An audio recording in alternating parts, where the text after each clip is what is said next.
Good morning, my students, and welcome back to your English class, the class of the teacher Jacob. Today, my children, like I mentioned yesterday, we are going to start with a new letter. Remember, right now we are in the review of the vowels. And if you remember correctly, they are 5 in total, starting with the letter A, the letter E, the letter I, the letter O, and the letter U. Yesterday, we finished with the letter E in both forms, capital E, mayúscula, small e, minúscula. Today, we are going to start with the third letter of the vowels, which is capital I. Now, first of all, we're going to see the shape and form of this letter. Then remember, we're going to mix them, we're going to associate them with objects, and then I'm going to explain characteristics of each one of them. But first things first, capital I. As you can see here, I have it in color red, and it's basically 3 lines. The first line, which is the most important, is the vertical line, followed by a line on top of it and a line under.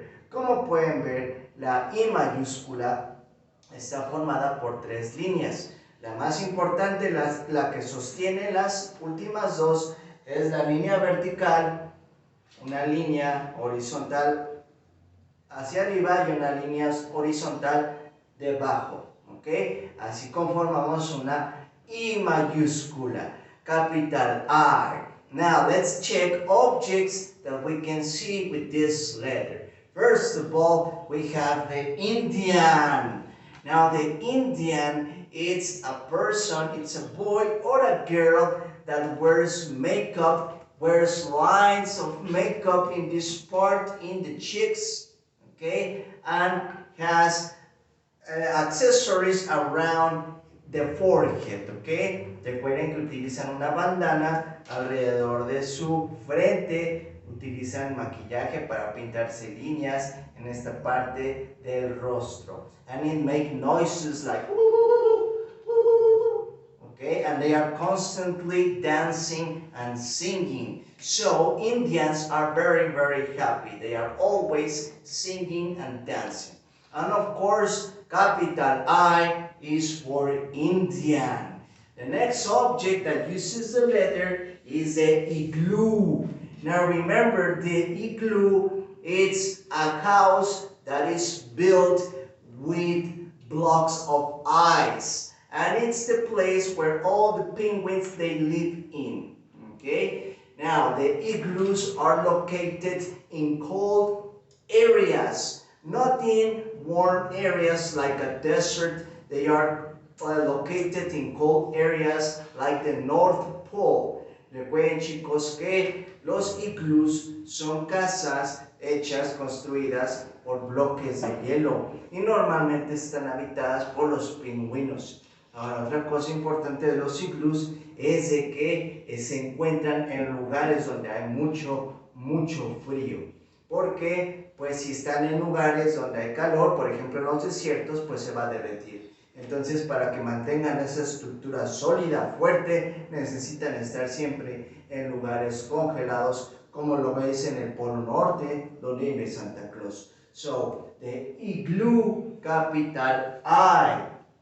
Next to, we have the ice cream. And talking about cold temperatures, the ice cream, it's a food that it has to be eaten cold. Okay? Now the igloo is held by a cone colored brown. It's also made of cookie, and it holds several balls of ice cream. Recuerden, chicos, que ahorita que estábamos hablando sobre el iglú, también en el caso de los helados, okay, es una comida que se tiene que estar en temperaturas muy frías para que nosotros la podamos consumir, y está construida por un cono que sostiene las bolas de helado, todas esas capas de helado que vamos a consumir. Ahora, ese cono también está hecho de galleta, por lo cual también podemos consumirlo. Now the ice cream, in the case of the teacher Jacob, My favorite ice cream flavor is chocolate chips ice cream. It's also very delicious, and vanilla ice cream, it's also very tasty. So if you have the opportunity to try them, try those two. You will not regret it. Now, after the ice cream, we have the instruments, the musical instruments. Now, as you can see here, we have a group of several popular instruments. Now, the most common instruments are, of course, the guitar, like the movie Coco. Remember the character Miguel, he plays a guitar. We also have the drums. That requires two sticks to make the noise of the drum. Para poder tocar el tambor, recuerden que necesitamos dos baquetas, dos palitos para poder hacerla sonar. Now, we also have instruments that we play with the mouth, with our lips. We have the trumpet and we have a saxophone. Now, these instruments, they have several buttons that will help us to create musical notes. Ahora, en el caso de la trompeta y el saxofón, son instrumentos que vamos a utilizar por medio de la boca, ya que nuestro aliento va a hacer que provoque los sonidos, al igual que estos instrumentos contienen botones que al apretarlos pues nos van a ayudar para componer todas esas canciones que nosotros queramos crear. And finally, also the flute, it's also part of the trumpet and the saxophone. So all of these groups of objects are called instruments, musical instruments. Now the word instrument begins with the capital I. Now before we finish with the class, remember my children that the letter of today and the objects are part of your printed pages. So remember, while you are painting the objects, it's very important that you repeat the name of them so you can memorize it and never forget it. Now, before we finish with the class, let's have a quick review of today's objects with the letter I. For this, the teacher Jacob says it first. Vamos a hacer nuestro repaso. Recuerden que yo lo digo primero. Then you, with all of your energy, después ustedes con toda esa energía para que pueda escuchar su pronunciación. Let's start. Capital I. Indian. Capital I. Igloo. Capital I. Ice cream. Capital I. Instruments.